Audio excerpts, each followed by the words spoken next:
Vamos a leer los 35 versículos del capítulo 26. Y mientras lo hacemos, vamos a ir poniendo atención. Y al final yo le voy a pedir que comente, por así decirlo, qué le llamó la atención de la lectura, del detalle. ¿Qué le llamó la atención? ¿Qué preguntas haría usted en relación a lo que leímos? Es un pasaje, un capítulo en la experiencia de vida de Isaac, el hijo de Abraham. Entonces, ponga atención en cada detalle. Pueden surgir preguntas y las puede hacer con toda libertad. Ya hemos rogado a Dios que Él sea el que nos guíe y vamos a leer. Voy a leer un poquito rápido, ponga atención. Ahorita desconéctese de lo que va a hacer de comer, espero que no haya dejado la olla en la lumbre. Ahorita nos vamos a concentrar en esto. Dice así: después hubo hambre en la tierra, además de la primera hambre que hubo en los días de Abraham. Y se fue Isaac a Abimelech, rey de los filisteos, en Gerar. Por ahí, si vamos buscando, si me ayudan con un mapa donde podamos ver así lo que es Mesopotamia, y vamos a ubicar dónde está Gerar dentro de Palestina. Pues, versículo 2: y se le apareció Jehová y le dijo: no desciendas a Egipto, habita en la tierra que yo te diré. Habita como forastero en esta tierra y estaré contigo y te bendeciré, porque a ti y a tu descendencia daré todas estas tierras y confirmaré el juramento que hice a Abraham tu padre. Multiplicaré tu descendencia como las estrellas del cielo y daré a tu descendencia todas estas tierras, y todas las naciones de la tierra serán benditas en tu simiente. Por cuanto oyó Abraham mi voz y guardó mi pacto, mis mandamientos, mis estatutos y mis leyes. Habitó pues Isaac en Gerar, y los hombres de aquel lugar le preguntaron acerca de su mujer, y él respondió: es mi hermana, porque tuvo miedo de decir: es mi mujer, pensando que tal vez los hombres del lugar lo matarían por causa de Rebeca, pues ella era de hermoso aspecto. Sucedió que después que él estuvo ahí muchos días, Abimelech, rey de los filisteos, mirando por una ventana, vio a Isaac que acariciaba a Rebeca, su mujer. Y llamó a Abimelech a Isaac y le dijo: he aquí, ella es de cierto tu mujer. ¿Cómo pues dijiste es mi hermana? E Isaac le respondió: porque dije, quizás moriré por causa de ella. Y Abimelech le dijo: ¿por qué nos has hecho esto? Por poco hubiera dormido alguno del pueblo con tu mujer y hubieras traído sobre nosotros el pecado. Entonces Abimelech mandó a todo el pueblo diciendo: el que tocare a este hombre o a su mujer, de cierto morirá. Y sembró Isaac en aquella tierra y cosechó aquel año 100 por 1, y le bendijo Jehová. El varón se enriqueció y fue prosperado y se engrandeció hasta hacerse muy poderoso. Y tuvo hato de ovejas y hato de vacas y mucha labranza. Y los filisteos le tuvieron envidia. Y todos los pozos que habían abierto los criados de Abraham, su padre, en sus días, los filisteos los habían cegado y llenado de tierra. Entonces dijo Abimelech a Isaac: apártate de nosotros, porque mucho más poderoso que nosotros te has hecho. E Isaac fue de ahí y acampó en el valle de Gerar y habitó ahí. Y volvió a abrir Isaac los pozos de agua que habían abierto en los días de Abraham su padre, y que los filisteos habían cegado después de la muerte de Abraham, y los llamó por los nombres que su padre los había llamado. Pero cuando los siervos de Isaac cavaron en el valle y hallaron ahí un pozo de aguas vivas, los pastores de Gerar riñeron con los pastores de Isaac diciendo: el agua es nuestra. Por eso llamó el nombre del pozo Esek, porque habían altercado con él. Y abrieron otro pozo y también riñeron sobre él, y llamó su nombre Sidna. Y se apartó de ahí y abrió otro pozo, y no riñeron ya sobre él. Y llamó su nombre Rehobot, y dijo: porque ahora Jehová nos ha prosperado y fructificaremos en la tierra. Y de ahí subió a Beerseba, y se le apareció Jehová aquella noche y le dijo: yo soy el Dios de Abraham tu padre, no temas, porque yo estoy contigo y te bendeciré, y multiplicaré tu descendencia por amor de Abraham, mi siervo. Y edificó ahí un altar e invocó el nombre de Jehová y plantó ahí su tienda, y abrieron ahí los siervos de Isaac un pozo. Y Abimelech vino a él desde Gerar, y a Usac, amigo suyo, y Ficol, capitán de su ejército. Y les dijo Isaac: ¿por qué venís a mí? Pues que me habéis aborrecido y me echasteis de entre vosotros. Y ellos respondieron: hemos visto que Jehová está contigo. Y dijimos: hay ahora juramento entre nosotros, entre tú y nosotros, y haremos pacto contigo, que no nos hagas mal como nosotros no te hemos tocado, y como solamente te hemos hecho bien y te enviamos en paz. Tú eres ahora bendito de Jehová. Entonces él les hizo banquete, y comieron y bebieron, y se levantaron de madrugada y juraron el uno al otro, e Isaac los despidió y ellos se despidieron de él en paz. En aquel día sucedió que vinieron los criados de Isaac y le dieron nuevas acerca del pozo que habían abierto, y le dijeron: hemos hallado agua. Y lo llamó Seba. Por esta causa el nombre de aquella ciudad es Beerseba hasta este día. Y cuando Esaú era de 40 años, tomó por mujer a Judith, hija de Beeri, Eteo, y a Basemat, hija de Elón, Eteo, y fueron amargura de espíritu para Isaac y para Rebeca. Bueno, hasta aquí. ¿Qué le llamó la atención de la lectura?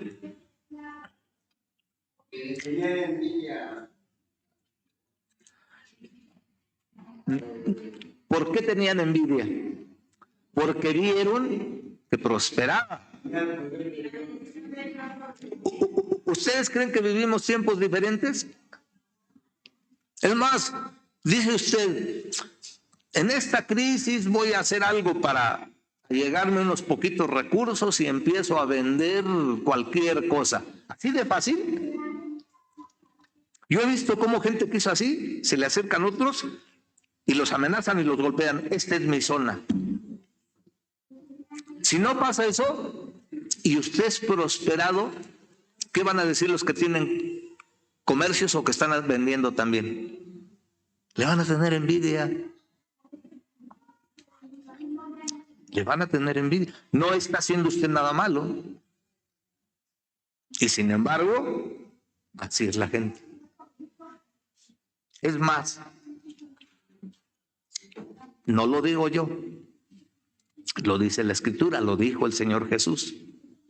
Si a mí, que soy leña verde, me están haciendo eso, cuanto más a ustedes, por así decir, que son leña seca. En pocas palabras, la palabra de Dios nos advierte y nos establece que es necesario pasar por muchas tribulaciones para entrar al reino de los cielos. Y parte de esa tribulación, si usted la quiere ver así, es que lo van a rechazar. ¿Por qué? Porque usted es diferente. Yo no sé si a usted les ha pasado, hay ocasiones, gracias a Dios hay gente de todo, ¿no?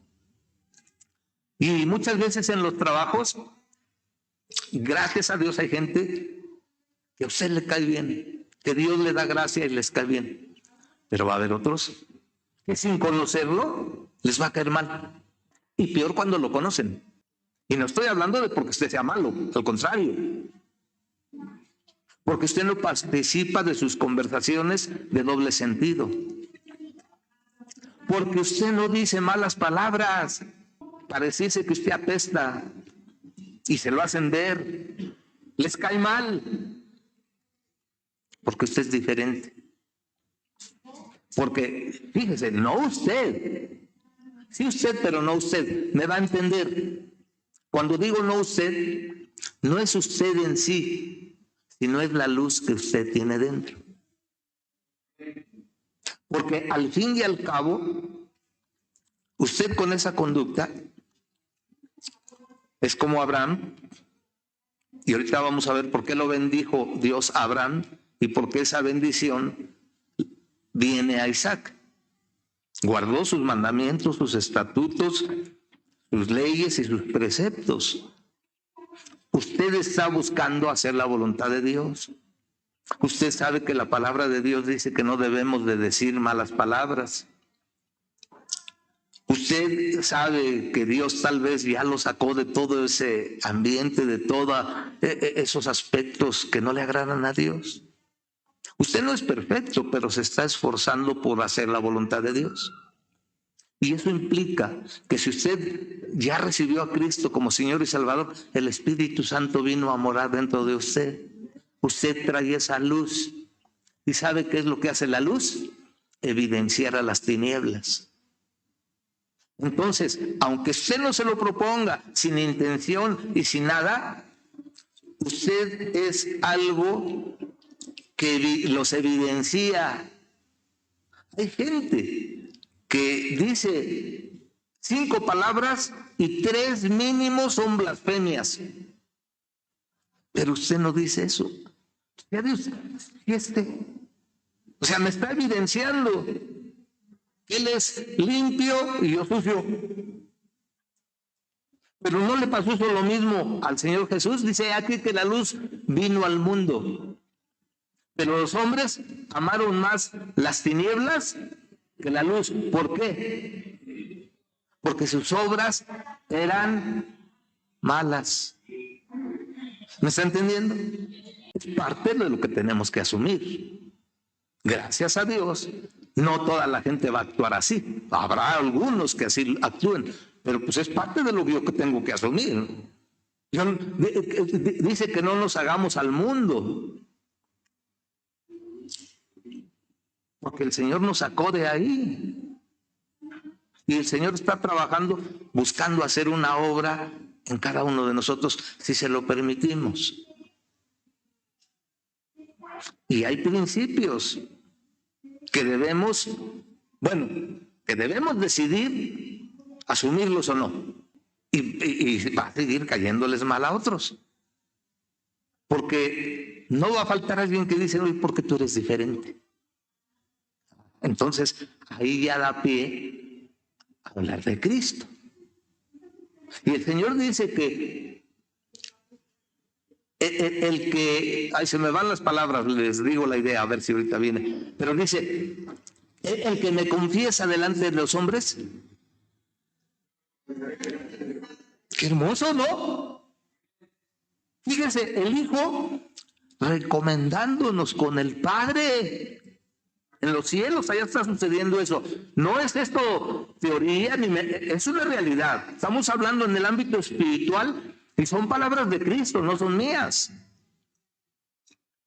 El que me confiese delante de los hombres, yo lo confesaré delante de mi Padre.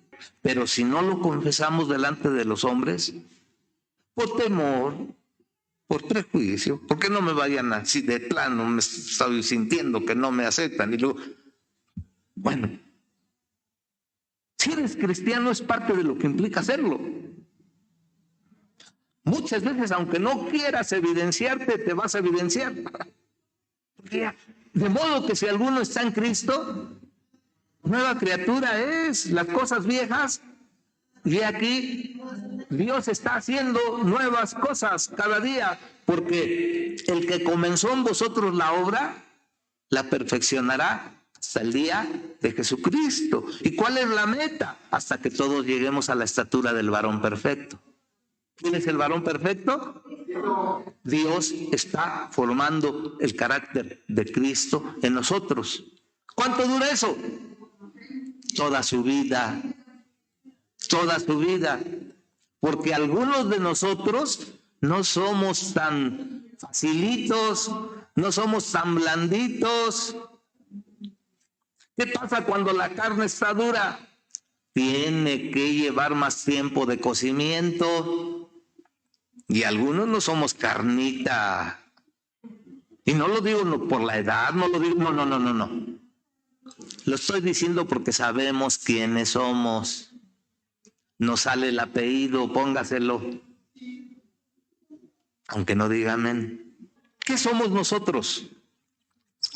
Podríamos decir que el 60-70% de lo que usted es, yo voy a saber que así son sus papás.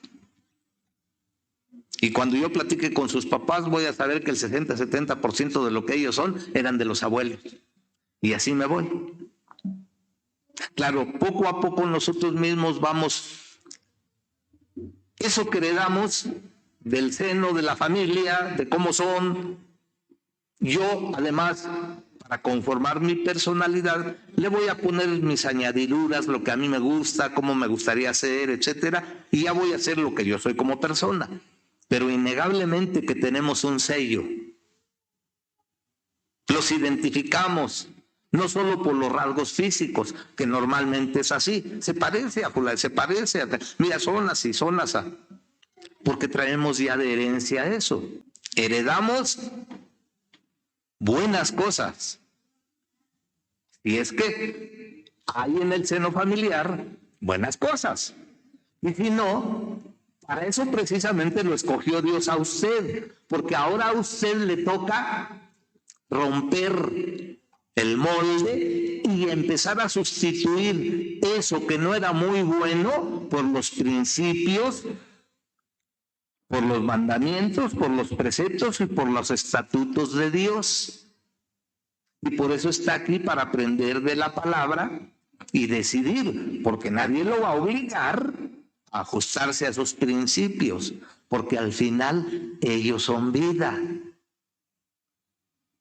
Pero usted lo debe comprobar. Aquí no vamos a agarrar a nadie y le vamos a hacer la hurracarrana para que acepte al Señor o para que se obligue a... Eso es voluntario. Por eso es que usted aquí no va a ver imágenes ni santos, ni... No. Dice el Señor en su palabra, donde dos o más estén congregados en mi nombre, ahí yo estoy. El Señor está aquí, lo crea o no usted. Cuando usted viene aquí con honestidad y vacía su corazón y sus necesidades a Dios, el Señor le contesta. Es un trato personal. Y usted tiene que comprobar por cuenta propia, por sí mismo, si lo que se le está diciendo es verdad. Y yo siempre lo repito porque a mí me causa tanta admiración que el Dios de Dios es el que hizo todo el universo, el que tiene control sobre la naturaleza, el que hizo milagros no solamente en su ministerio terrenal, sino el que sigue haciendo milagros, el que llama las cosas que no son como si fuesen. Fíjese, una acción nuestra, entiéndame cómo lo voy a decir y en qué contexto. Una acción nuestra lo controla. ¿Se puede controlar a un Dios así? No, pero sí. ¿A qué me refiero? Dice el Señor que Él atiende al humilde y mira de lejos. O sea que si usted cumple la condición de humillarse, el Señor se obliga, porque así lo establece Él en su palabra, se obliga a atenderlo. ¿Me está entendiendo cuando digo que una acción nuestra obliga a Dios? No por nosotros, sino porque Él mismo, Él lo escribió en su palabra. Los cielos y la tierra pasarán, pero mi palabra, yo atiendo al humilde. Me obligo. Yo lo dije, yo lo cumplo. No podemos monopolizar a Dios. Dios ama a todos. Aunque usted no sea cristiano, si usted se humilla y va a Dios, el Señor le responde.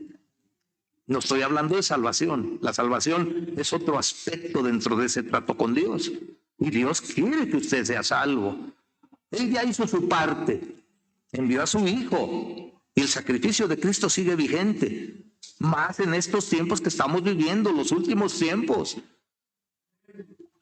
Con todo este contexto que nos ha tocado, la porquería esa sigue ahí, sigue habiendo contagios, sigue habiendo gente que se muere.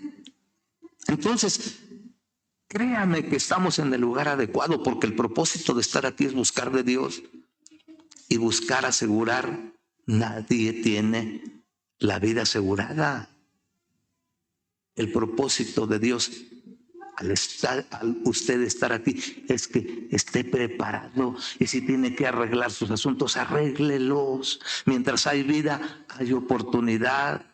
Muerta la persona, se acabó todo en el sentido de la relación con Dios. Pues tenemos la oportunidad de hacer válido ese sacrificio. Y yo digo siempre, cuando lleguemos a la presencia de Dios, lo primero que el Padre nos va a decir: ¿qué hiciste con el sacrificio de mi Hijo? Porque para eso lo envié, para darle solución al pecado, para darle solución al problema del hombre. ¿Cuál es el problema del hombre? El pecado. Y el sacrificio de Cristo, esa sangre derramada, ese sacrificio sigue vigente. Pero te tienes que decidir. Y tienes que decidir buscar a Dios mientras puede ser hallado, y amarle en tanto que está cercano. Deje el impío su pecado y el hombre inicuo sus pensamientos, y vuélvase a Dios.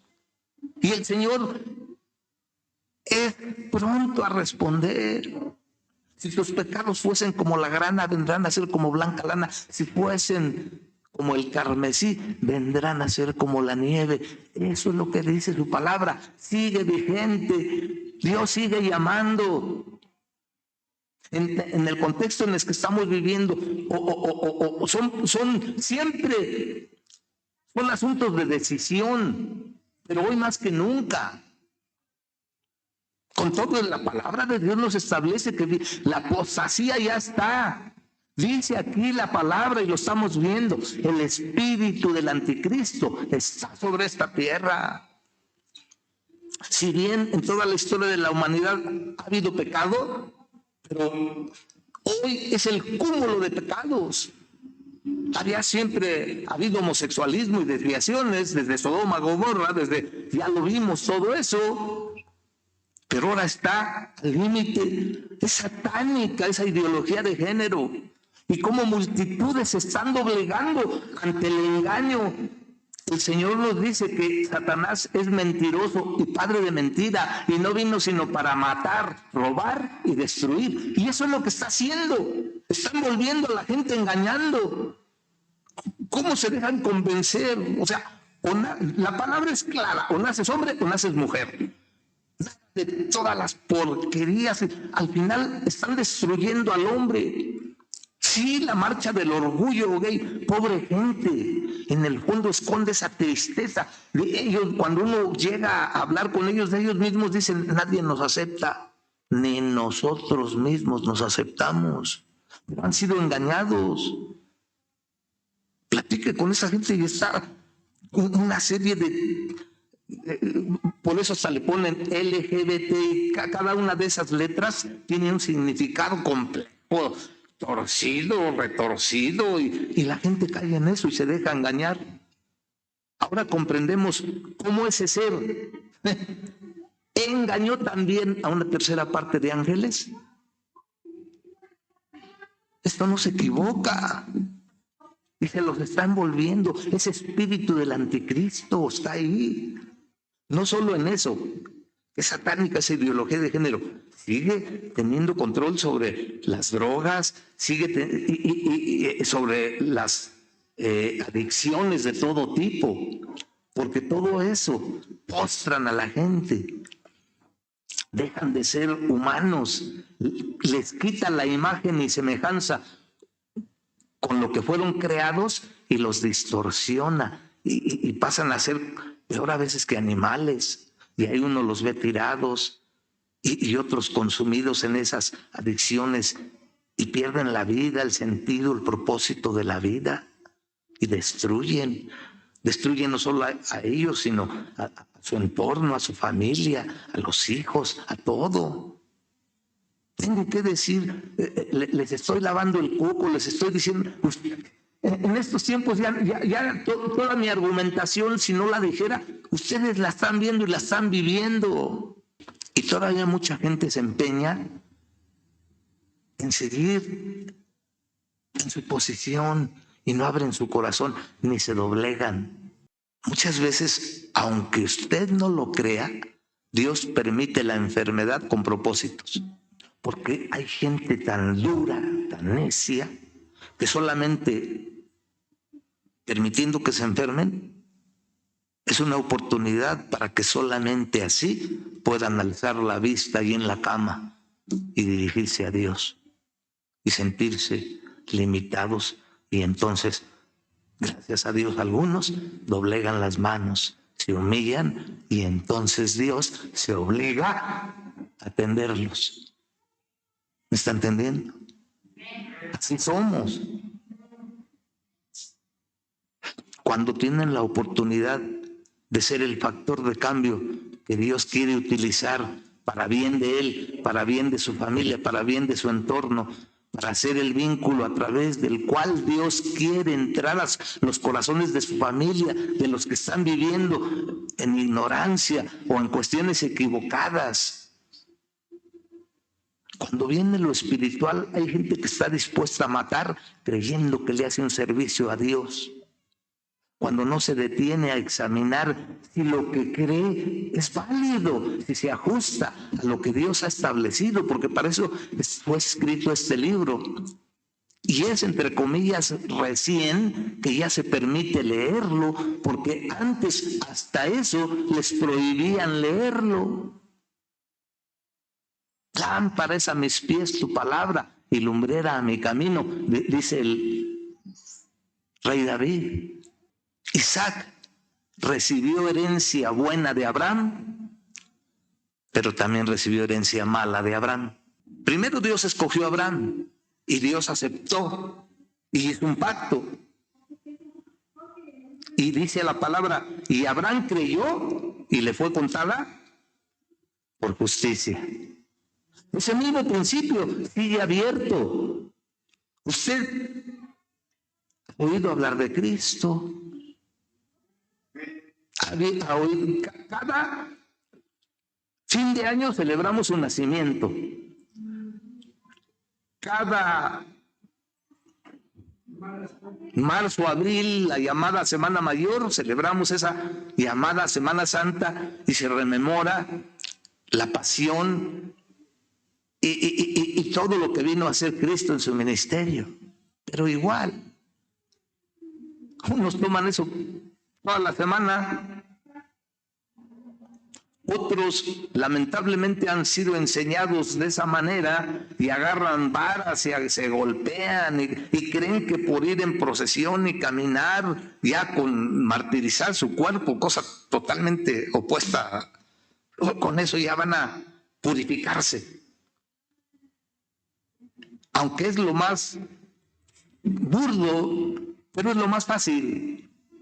Pero para eso sirve la religión. Cuando la persona religiosa cree que con la religión puede controlar a Dios y cree que por todo eso que hace, entonces ya por un tiempo fue limpio. Eso le han enseñado. La palabra de Dios dice que ya se hizo un sacrificio perfecto y ya no hay necesidad de sacrificios. Y no es en lo exterior, porque eso es bien fácil. Yo hago y deshago y no le pido a Dios cuentas.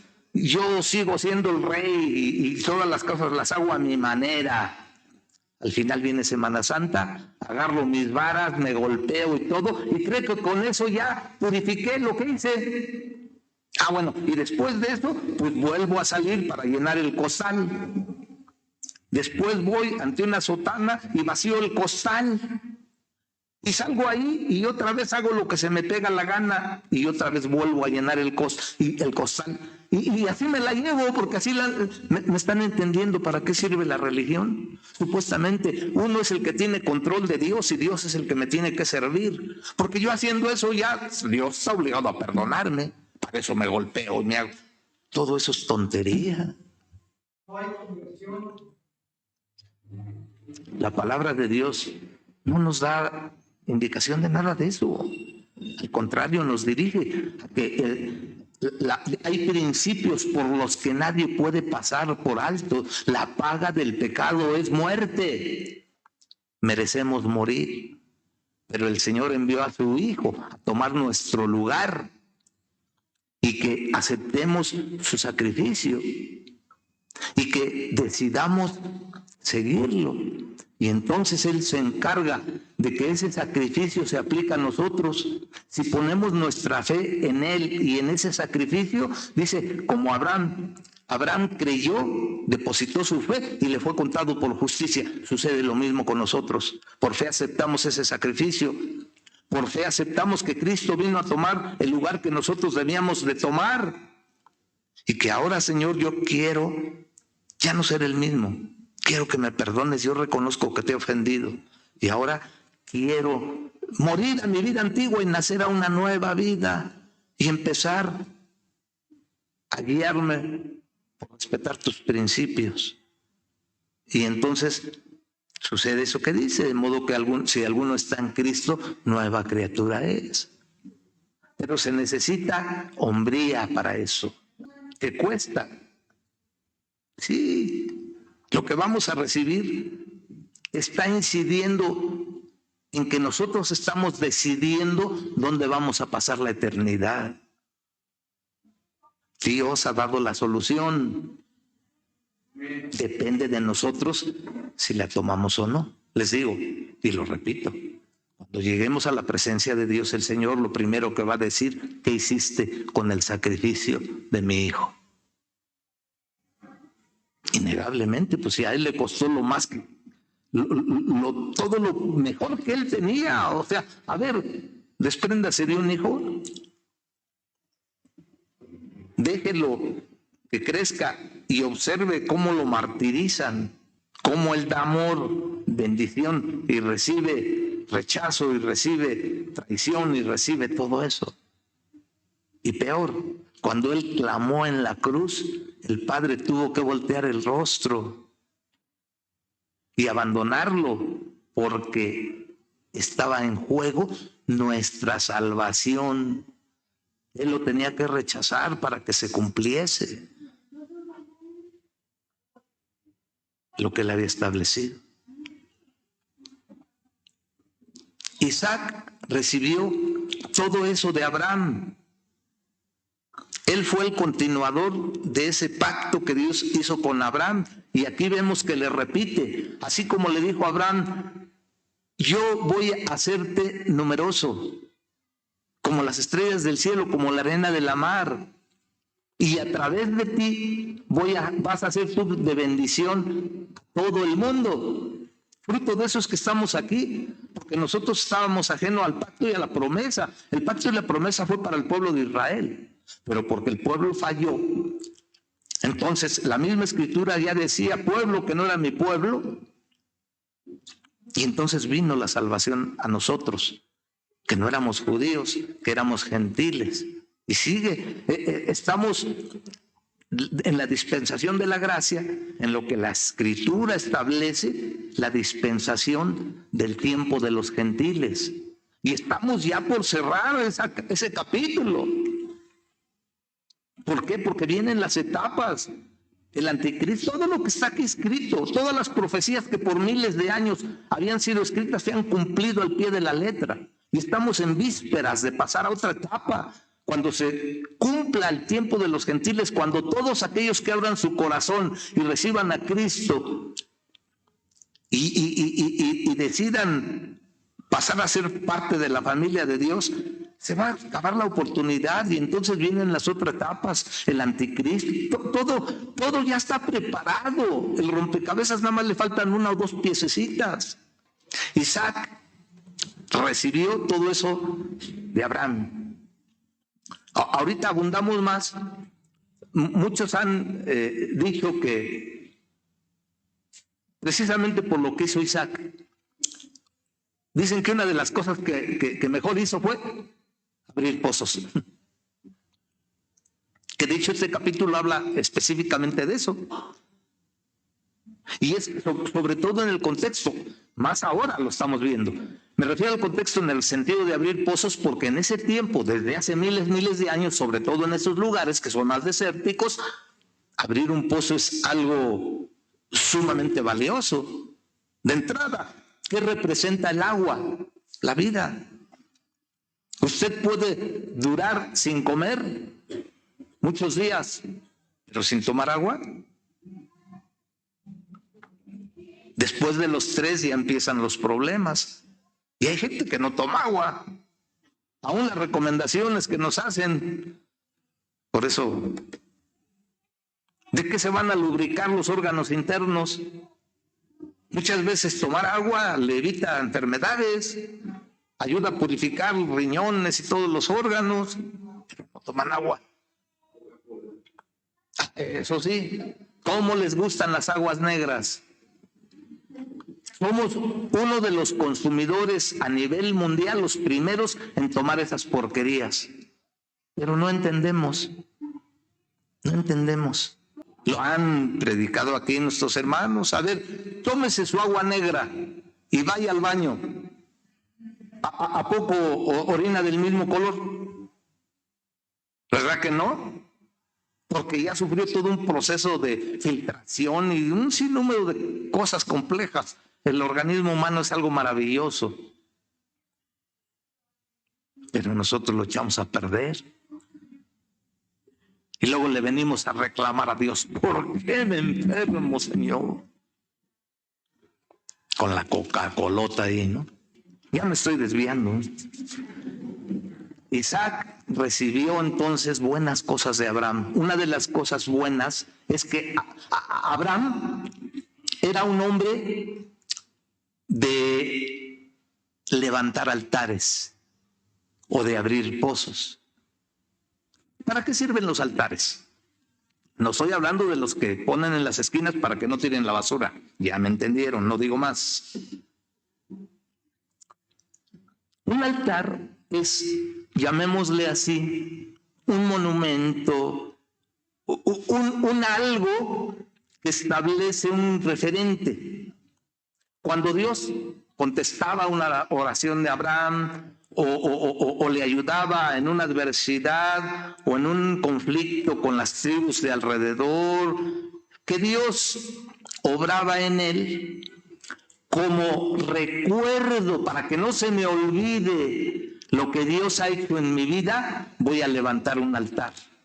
Y cada que yo vea ese altar, voy a recordar lo que Dios hizo en ese momento conmigo. ¿Me entiende? Por eso es que Abraham era un hombre de altares, porque era un hombre agradecido. Y no quería él olvidar las bendiciones de Dios. ¿Olvidaremos las bendiciones de Dios? ¿Seguros? ¿A quién le hago caso? ¿A lo que dicen ustedes o a lo que dice aquí? Bendice alma mía a Jehová y bendiga todo mi ser su santo nombre. Bendice alma mía a Jehová y no olvides ninguno de sus beneficios. ¿Por qué lo dice? Porque lo olvidamos. Hay muchos que vienen y dicen, yo voy a que me sane el Señor. que están bien puntuales, y luego Dios los sana, y ¿saben qué? Dios. ¿Cuál le voy a decir yo? Yo he visto cómo Dios sana y hace milagros, pero también he visto cuando no sana. ¿Por qué? No me pregunten, yo no lo sé. He visto cómo Dios nos sana, aunque oremos. He visto cómo otros, después de un tiempo, Dios los sana. Dios es un Dios sabio y sabe por qué y cómo y cuándo. Pero también he visto que aunque vengamos, nos humillemos y oremos, Dios no nos sana. Tengo que decirlo. ¿Por qué? No lo sé. Tal vez porque en el fondo Dios es sabio. Queremos muchas veces manejar a Dios como Jacob. Y esa oración cuando Jacob se acuesta ahí en Betel, cuando es perseguido por Esaú, su hermano, porque lo va a matar, y ahí llega a Betel y se acuesta y sueña una escalera al cielo y dice, y ve ángeles subir y bajar, y dice, oh, este es casa de Dios.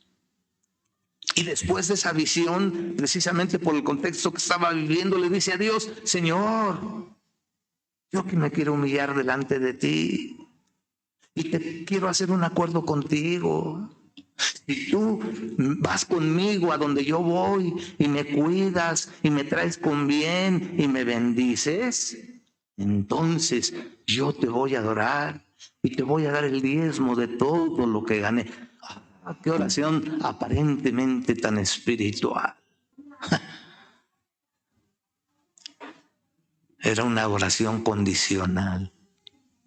Y en ese momento dice Dios, a ver, Jacobito, ¿y si no te quiero bendecir? ¿Me vas a seguir? Tú no me vas a condicionar, porque así somos. Queremos condicionar a decir, tú me sanas, entonces, ¿por qué me vienes a buscar?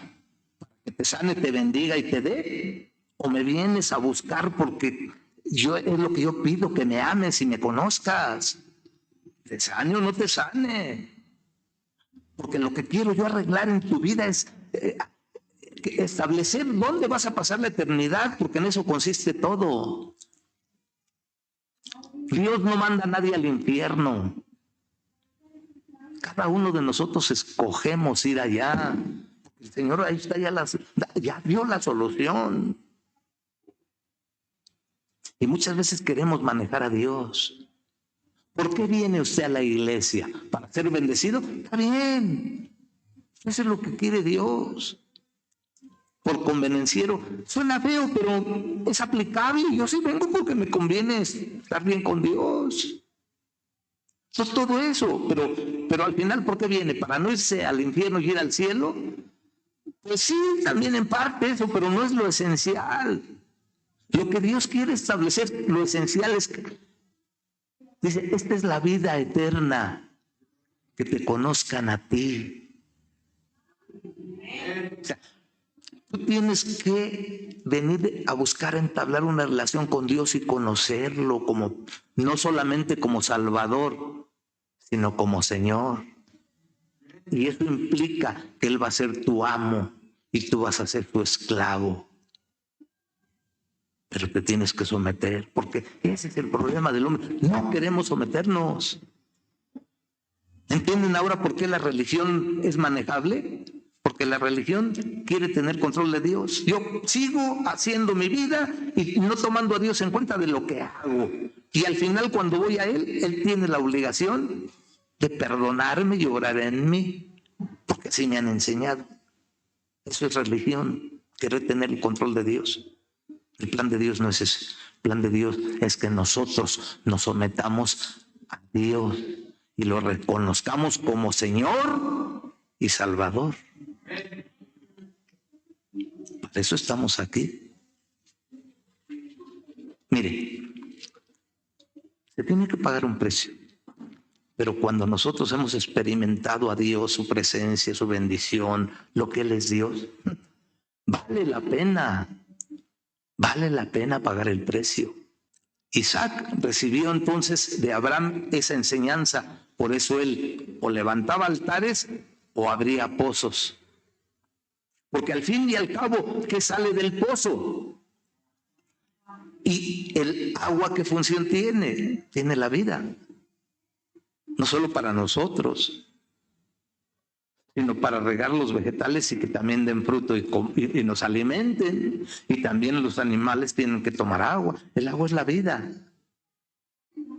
Y lo estamos viendo. Se supone, no se supone, lo estamos viendo. Recuerdan, han leído qué pasó en Monterrey. Y nosotros no estamos tan lejos. ¿De dónde viene el agua que tomamos? No de aquí. Una pequeña parte. Porque además tenemos situación compleja porque nosotros estamos... el Valle de México fue construido en un lago. Por eso se hunde la Roma y por eso en el centro los edificios se enchuecan y tienen que aumentar escalones al ángel. Y es un problema porque estamos en un lugar cenagoso. Para que no se hundan se tiene que inyectar agua. Y hay varios pozos. En el periférico hay una línea de pozos. Yo llegué a trabajar ahí también. Pero el agua que se extrae de los pozos, primero hunde a la ciudad. Segundo, no alcanza somos millones. ¿De dónde se tiene que traer el agua? ¿Y qué pasa? ¿No nos están quitando 1 o 2 veces a la semana agua? ¿Y qué pasa cuando ni nos avisan y no hay agua?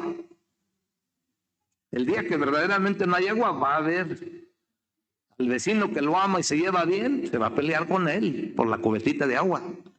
O sea, resaltamos la importancia del agua. Por eso Isaac abría pozos, por eso Abraham abría pozos, o levantaba altar para recordar las bendiciones de Dios y que eso estaba ahí para que no lo olvides, o bien levantaba pozos que en el fondo traían vida, para recordar también lo que Dios hacía.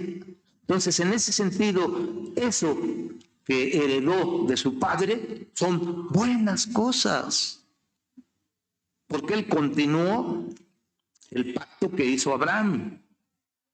Y a través de Isaac ahora toda la gente iba a ser bendecida. Pero Isaac también como Abraham, tenía que guardar los preceptos, los mandamientos, los estatutos y las leyes de Dios. Porque entonces, por eso viene la bendición. No somos diferentes. ¿Quieres ser bendecido por Dios? Esfuércese en buscar hacer su voluntad. Eso está bien. ¿Cuál fue la herencia mala? ¿Recuerdan a Abrahamcito cuando bajó a Egipto? Ahora tenían una característica en común. Habían encontrado a esposas muy hermosas. Sarita a los 60 años rompía corazones. Rebeca no estaba en diferente situación. Nada más que Isaac hizo lo mismo que el papá. Ahí hay muchas cosas, ¿no? Sarita tenía su carácter, ¿eh?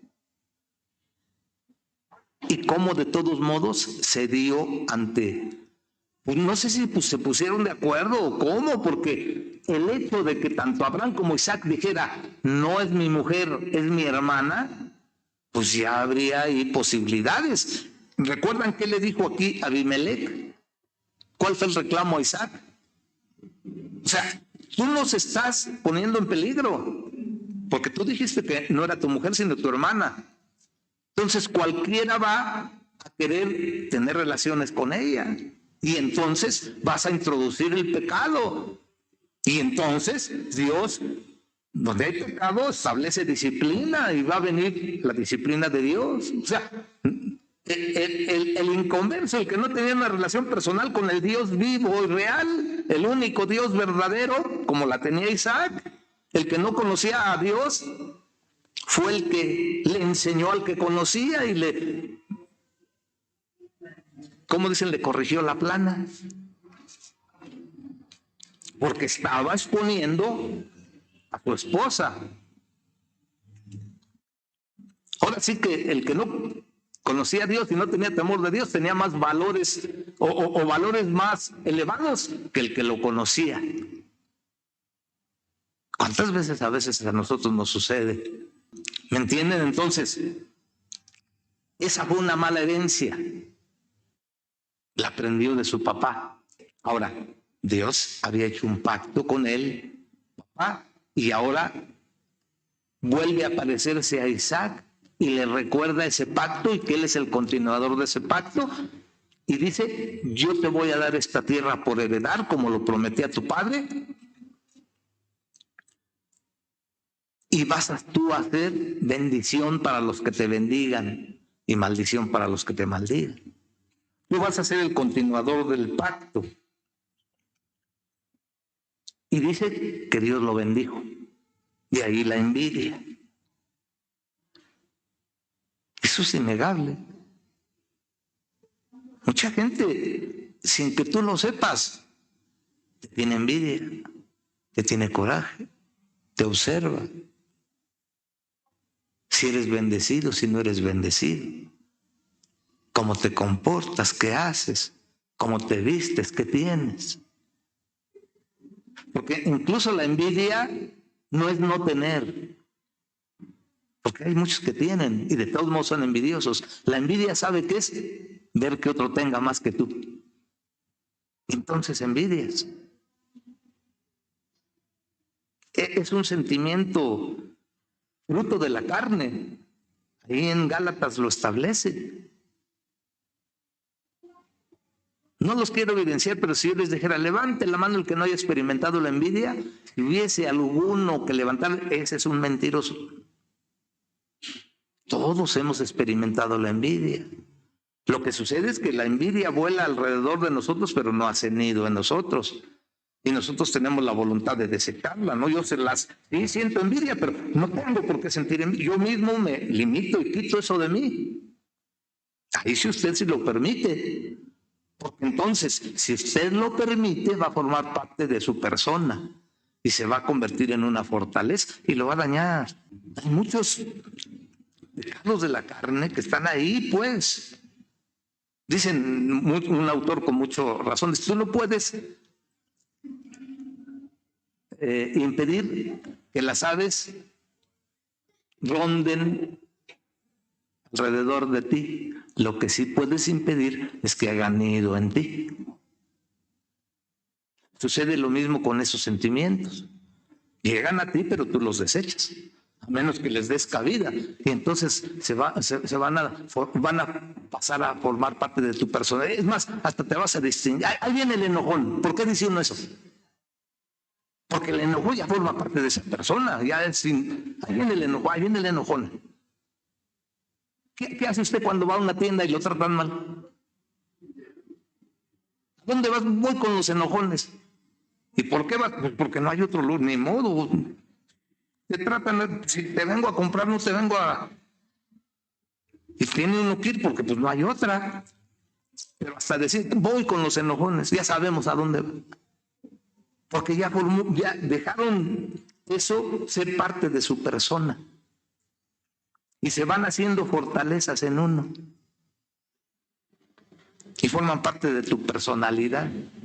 Pero lo peor de todo es que contaminas a todo lo que está a tu alrededor. Por eso dice el Señor que las armas de nuestra milicia no son carnales, sino poderosas en Dios para la destrucción de ese tipo de cosas. Cuando las dejamos se forman fortalezas en nosotros. Y estoy hablando de la envidia, pero puede ser, no sé, el enojo, la amargura, el chisme, tantas cosas. Una de las cosas notables en Isaac es que empezó a abrir pozos. ¿Y qué pasaba cuando brotaba el agua? Venía la gente de ahí y por envidia le reclamaba, ¿no? Digo, claro que también nada tontos, primero, porque no es nada fácil abrir un pozo. O sea, lleva su trabajo y su tiempo, no es algo sencillo. No estamos hablando de que tenían maquinaria, ni que le hablaron a Ica para que les perforara. Lo tenían que hacer, ¿no? Y ya que veían que brotaba agua. Ahora, fíjese hasta dónde llega la envidia. ¿Qué hicieron con los pozos de Abraham? Porque Abraham hizo lo mismo. Digo, abrir un pozo y que brote agua es una bendición y Dios lo bendecía. ¿Qué hicieron con los pozos de Abraham? ¿Hasta dónde llega la envidia? La envidia es algo, les digo, y la envidia no consiste en no tener, porque yo puedo tener y puedo seguir sintiendo envidia cuando te veo que tú tienes más que yo. ¿Entiende? Es algo fruto de la carne, algo destructivo que te va a hacer mal. Dicen que había un rey que tenía en su reino un problema con dos hombres, que ambos se peleaban y eran envidiosos, pero uno más que el otro, ¿no? Dijo, tengo que hacer algo para acabar con esto, porque va a destruir mi reino. Pero ¿cómo aplacó este envidioso? No, ya sé. A ver, ven para acá. Yo quiero bendecirte. También quiero solucionar este problema. Yo te voy a bendecir, pero va a haber solo una condición. Que de lo que yo te dé a ti, a tu enemigo le voy a dar el doble. Sonaba bien al principio, pero por la envidia, ¿cómo le va a tocar a él más que a mí?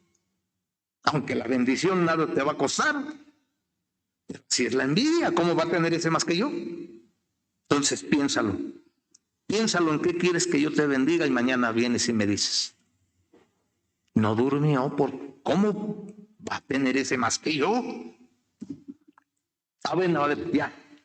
¿Qué quieres que yo te haga para bendecirte? Quiero que me saques un ojo. ¿Por qué? Porque al otro le iba a dar. Así es la envidia. Y abrió y hubo riña. Total. Dijo Isaac, no me voy a pelear, vámonos. Y abrió el otro y sucedió lo mismo. Pero vieran cómo Dios lo bendijo, con ganado, con cosecha. Y la cosecha viene con el agua. Y no siempre que se abre un pozo brota agua. Porque hasta eso tiene su chiste, ¿no? Saber en dónde y saber qué y cuánto cavar.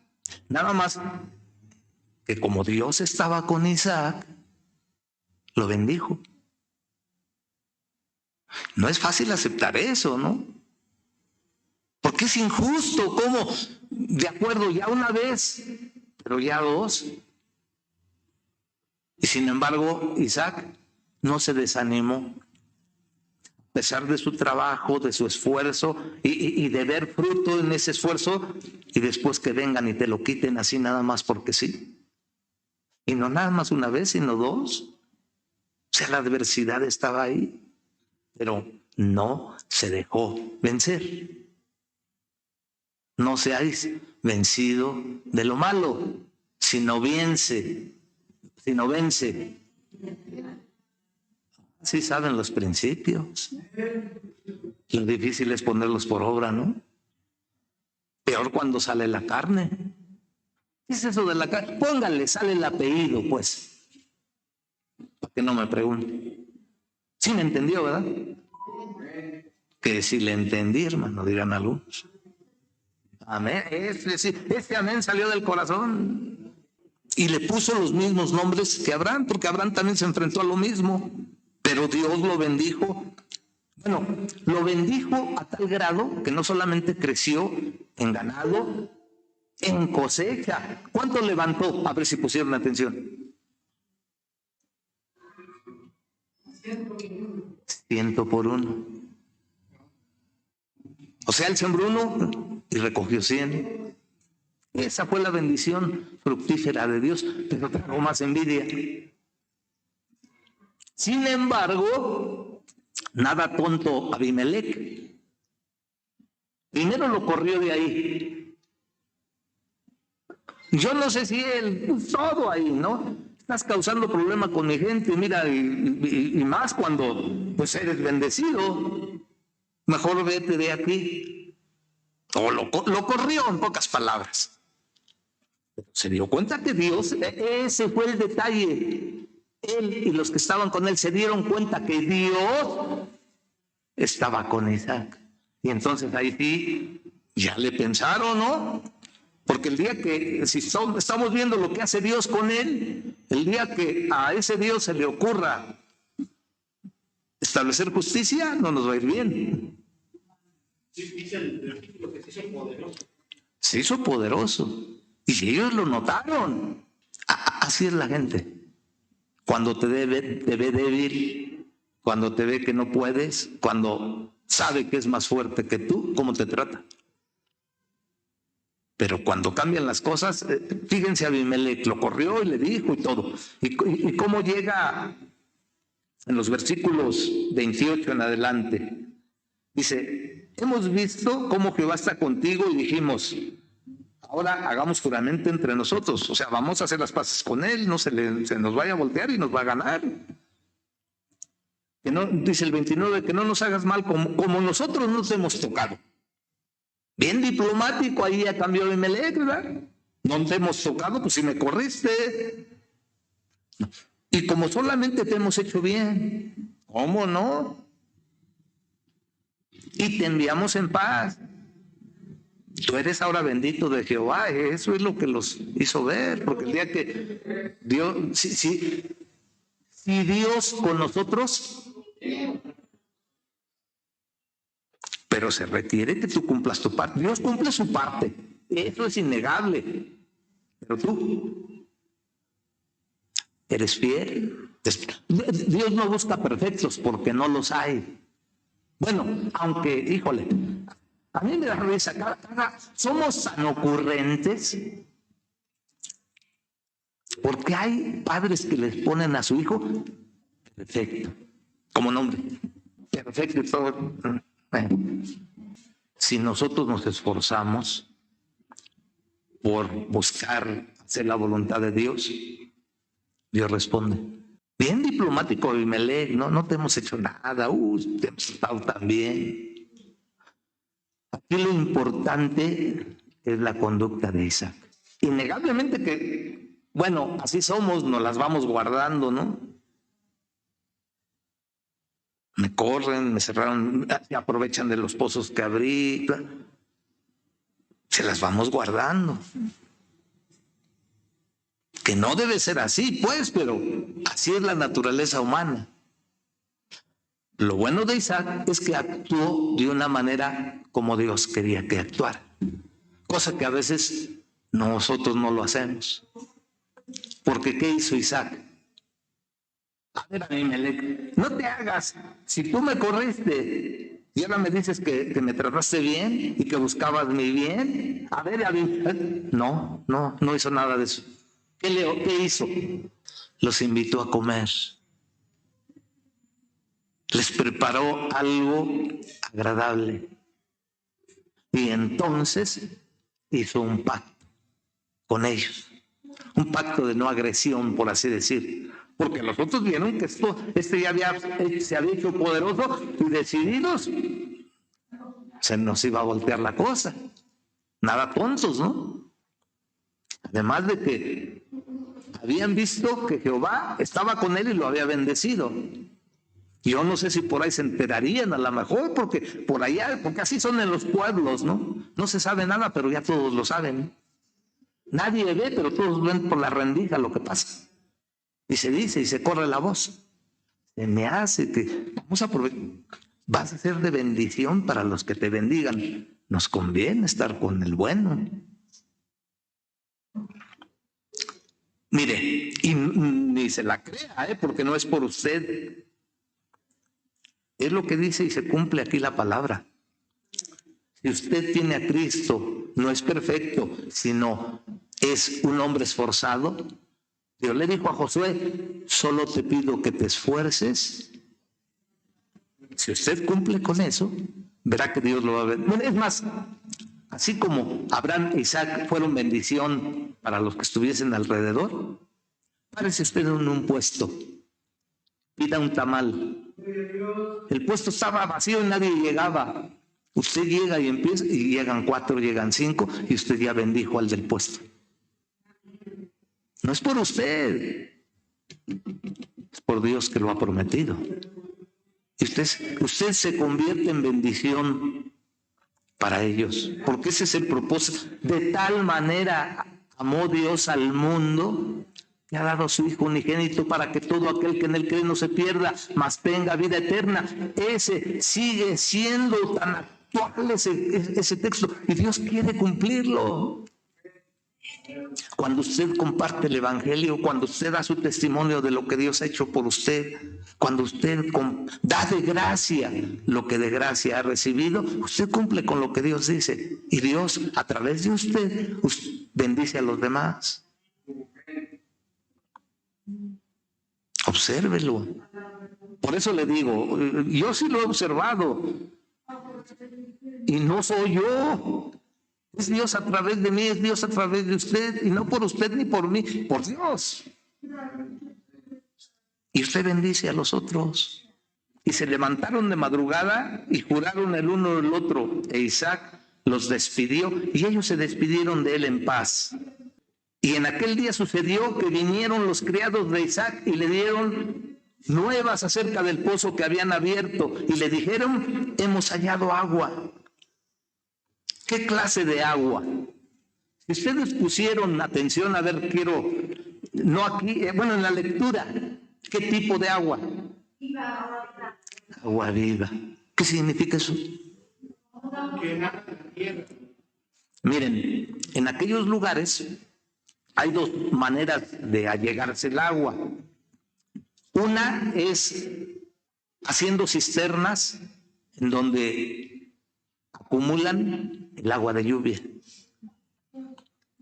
pero normalmente es agua estancada, necesaria, porque si no hay, al menos esa, pero me refiero que ¿qué pasa con el agua estancada? Se echa a perder, o va perdiendo su pureza, llamémosle así, porque si usted bebe el agua de lluvia, claro, no se va a ir así, ¿verdad? Pero sí puede tomar de esa.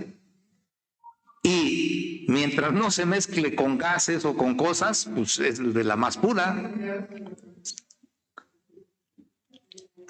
Pero el agua que está estancada tiende, por así decir, a ser agua muerta, porque acumula suciedad, bacterias, etcétera. ¿Qué es el agua viva? ¿Usted ha ido a algún manantial en donde brota esa agua? ¿Cómo se ve? Cristalina, se antoja. Los que han ido a San Simón nunca han probado del pozo que tienen los hermanos. ¡Qué sabroso! Tiene otro sabor. Agua viva. Tal vez cuando se abrió el pozo, lo primero unas poquitos de tierra, pero la misma agua viva brotó cristalina para dar vida. ¿Qué dice Isaías 12? Fíjese, sacaréis con gozo aguas de las fuentes de la salvación. O sea que Dios nos está invitando a que nos alleguemos a ese pozo para sacar de esas aguas vivas, porque Dios quiere bendecirnos. Hay una historia por ahí en la Escritura de una persona a quien le pidieron agua y ella recibió agua.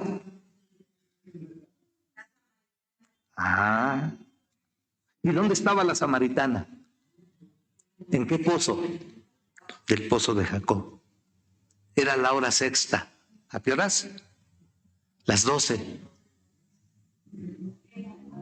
Y estaba ahí una mujer.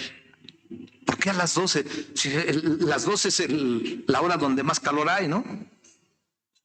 Normalmente los pozos eran lugar de reunión, porque forzosamente todos iban por su provisión diaria de agua.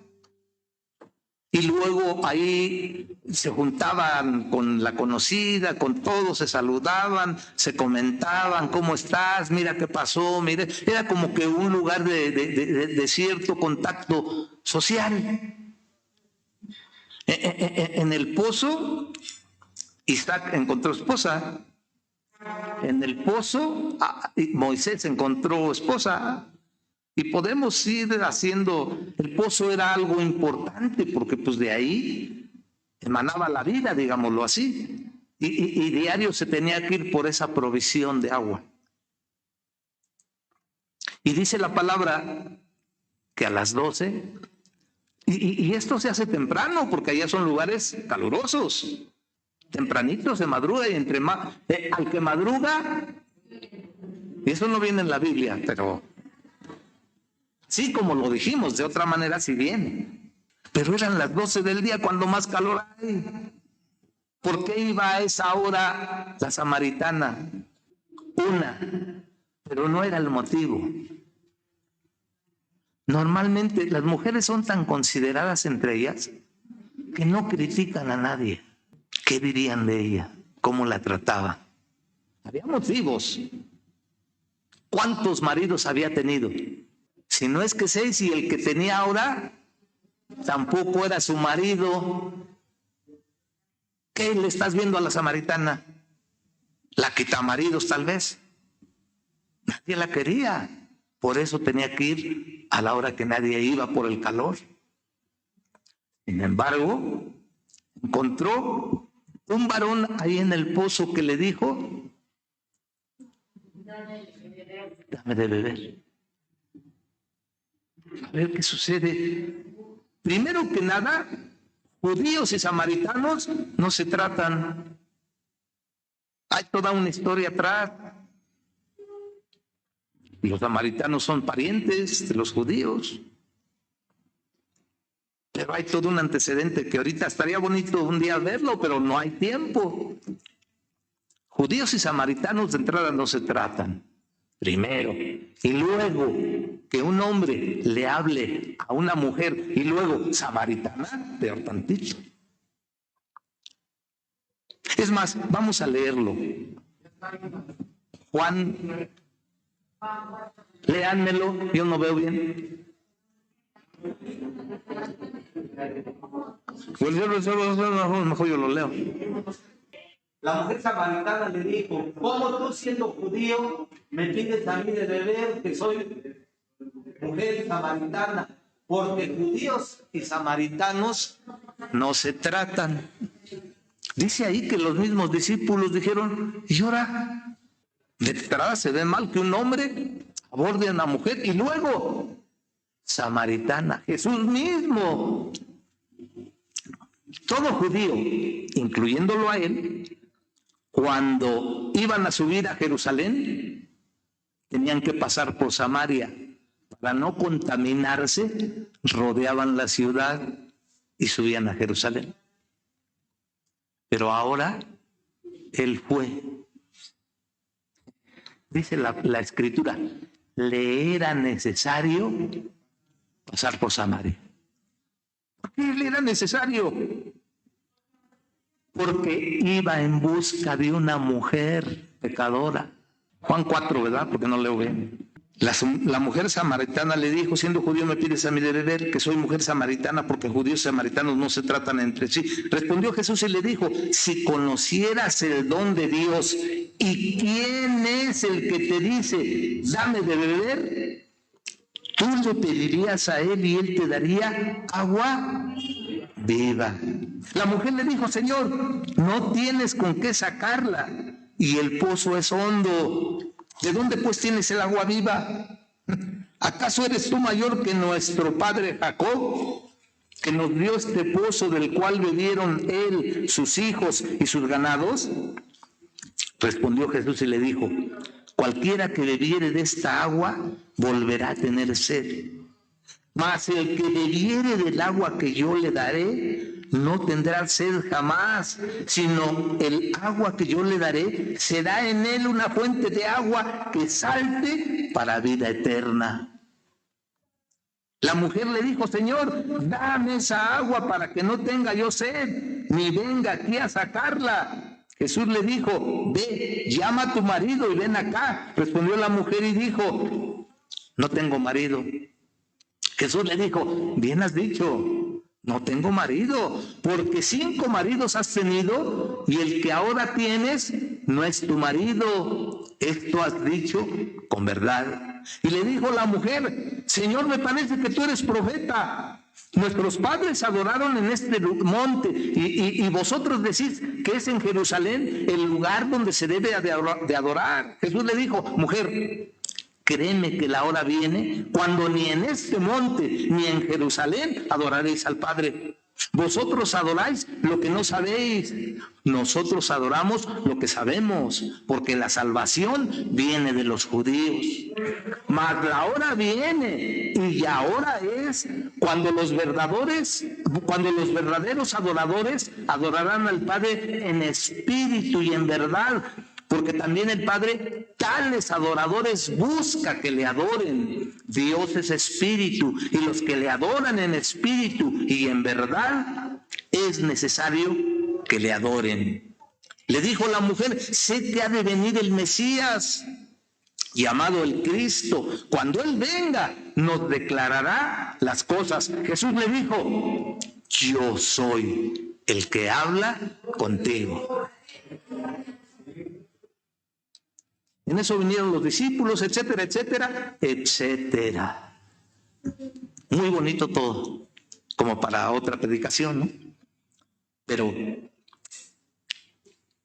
Jesús le pidió y la mujer quería darle. Al final, ¿qué le ofreció Jesús? Porque al final se lo dio. Fíjense, le era necesario pasar por Samaria. En esta ocasión no rodeó. Le era necesario pasar por Samaria porque había un alma necesitada de Dios. Una mujer despreciada, una mujer pecadora. Pero espiritual porque conocía y sabía. ¿Por qué tenía tanto marido? Había una necesidad, un hueco, un vacío. Llevaba ya 5, le faltaban otros 10 y con todo eso nunca iba a llenar el vacío, porque el vacío no era de marido, el vacío era espiritual. Y fíjese qué privilegio. A ella sí le dijo, recuerdan, a los demás les decía, pero no digan a nadie nada. Y no digan quién les hizo el milagro. Pero a esta sí les dice: yo soy el Mesías, que vengo a bendecirte, a darte agua, porque el que tomare de esta agua nunca tendrá sed. Yo soy el agua de vida, el que de mí tomare nunca volverá a tener sed. Fíjese qué revelación tan profunda teológicamente, y no le fue revelada a un gran teólogo, a un gran personaje del medio religioso, sino a una sencilla mujer necesitada porque estaba vacía, pero en el fondo anhelaba una respuesta de Dios, porque ella también en el fondo de su corazón esperaba al Mesías, y el Mesías en persona se le presenta para bendecirla. ¿Y qué revelación tan grande? Porque ¿qué le está revelando Dios a esta mujer? El templo era adaptación del tabernáculo, y el tabernáculo representa a Cristo. El tabernáculo, como el templo, era el lugar de reunión donde Dios se manifestaba y había un encuentro con su pueblo. Pero le dice, la hora es cuando ni ahí en Samaria ni en Jerusalén se tiene que ir a adorar, porque hay algo más grandioso que representa esa agua viva, el Espíritu Santo que viene a morar en cada uno de nosotros, y que en el sentido real ya no necesitamos de un templo físico, porque Dios está revelando algo tan grandioso, que cada uno de aquellos que le recibe como Señor y Salvador se convierte en templo donde viene a morar el Espíritu Santo de Dios. Somos ahora templo de Dios. Y el Espíritu Santo mora dentro de nosotros. Qué tremenda revelación.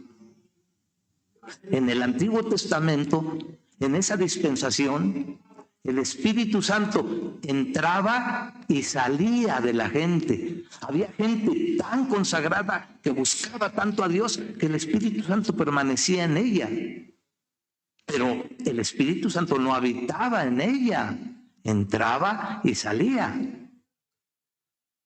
En la dispensación de la gracia en la que nosotros estamos viviendo, ahora el Espíritu Santo, cuando nosotros recibimos a Cristo como Señor y Salvador, viene a morar dentro de nosotros.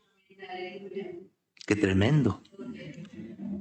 ¿Me está usted entendiendo? Todo lo que Dios ha hecho para que usted no se pierda, para que usted y yo no nos perdamos. ¿Ahora me entiende por qué Dios no envía a nadie al infierno? Nosotros somos los que escogemos ir allá, porque Dios ha provisto todo para que la gente no se pierda. Es más, sigue diciendo Dios, que dice que la venida del Señor muchos la tienen por tardanza, porque desde el tiempo que se escribió esta escritura se habla de la venida del Señor. Pero ahora nosotros lo entendemos, porque el propósito de Dios es hablar de eso para que la gente esté preparada, ya sea que Él venga o que nos llame a su presencia, que estemos preparados. El Señor ha provisto para que usted y yo no nos perdamos. Si somos perseverantes, si buscamos de Dios, si tomamos las cosas espirituales en serio, el Señor va a obrar en nosotros y nos quiere bendecir. Eso no significa que usted no va a sufrir, eso no significa que no va a tener adversidad, eso no significa, porque usted está en un mundo cuyos valores son totalmente contrarios a los principios de Dios, y aquí estamos, pero el Señor dice, estamos en el mundo, pero no somos del mundo. Y es necesario que entremos por muchas tribulaciones para entrar al reino de los cielos. O sea, el Señor es claro. Y hermano, da miedo. ¿Cómo? Bueno, sí, pero echemos mano de las promesas. He aquí yo estoy con vosotros todos los días hasta el fin. Venid a mí todos los que estáis trabajados y cargados, y yo, porque estoy permitiendo que te pase eso, pero para que te acerques a mí y no te alejes de mí, porque en mí está la bendición y yo quiero darte esa agua para que tú no tengas sed. Tienes que entender que así como yo fui rechazado y sufrí, te va a pasar no igual, claro, dice Hebreos, porque ¿quién ha dado la vida hasta la muerte? Pero a ti te van a rechazar también. Vas a experimentar bendición porque yo voy a estar contigo ayudándote. Mientras tú no te sueltes de mi mano, yo te voy a poder bendecir. Pero tienes que hacer tu parte. Pero no puedo, Señor. Sí puedes. Todo lo puedo en Cristo. Sí puedes. Es imposible, no tengo. Lo que es imposible para ti, posible es para mí. Si tú te esfuerzas y cumples tu parte, yo estoy dispuesto a cumplir la mía y bendecirte. Y en medio de la circunstancia adversa, en medio cuando yo no te contesto para que seas sano, o sí te contesto, o en medio de las circunstancias, en medio de tu vida, en medio de todo, yo prometo estar contigo y vas a experimentar una paz que sobrepasa, pero siempre y cuando cumplas con tu parte. Sé fiel hasta la muerte y yo te daré. Sé fiel 1 año, 6 meses, 5 años, 10. Sé fiel hasta la muerte. Yo voy a estar contigo. creemos que Dios tiene que solucionar todo. No sé si han oído esa anécdota de la persona que fue al campo y por ahí se encontró con un capullo. Y en el capullo estaba un gusanito luchando por salir del capullo y se retorcía y se esforzaba y decía, a ver, yo le voy a ayudar. Y sacó al gusanito del capullo. Pero el campesino, el hombre de campo, le dijo, ¿para qué hiciste eso? Ya lo mataste. ¿Cómo que lo maté? Si le estoy ayudando, ya lo mataste. Que la naturaleza es sabia. Cuando ese gusanito se está esforzando por salir y se retuerce, está haciendo fuerza y está adquiriendo la capacidad de tal manera que cuando sale del capullo, él tiene la energía para soportar las inclemencias del tiempo y toda esa vitalidad que ahí tuvo la va a poner y vive. Pero tú ya le ayudaste a no adquirir esa capacidad y se va a morir. En la palabra, el Señor llega a un punto que nos llama gusanos. No en sentido despectivo, sino en la pequeñez como ese gusanito que sale del capullo. Y lo que a ti te está pasando, sea difícil, sea doloroso, lo entiendas o no, Dios te está capacitando para algo mejor y para que tú sobrevivas. Él está contribuyendo a que tú te aferres a tu fe y te tomes de Él y no te sueltes y no dejes de luchar, porque Él ha prometido estar contigo. Siempre y cuando tú te empeñes en seguir abriendo pozos de bendición donde brote agua viva, te sobrepongas a tus circunstancias, actúes de una manera sabia como lo hizo Isaac, que a veces nosotros no lo hacemos. Pero eso no lo vas a lograr tú solo. Cuando tú te independizas, cuando tú te crees autosuficiente, cuando el orgullo que todos tenemos, que tenemos que luchar con él, cuando te empeñas en ser tú lo que quieres ser y no someterte a Dios, ahí está lo malo y ahí está el peligro. Vivimos tiempos difíciles.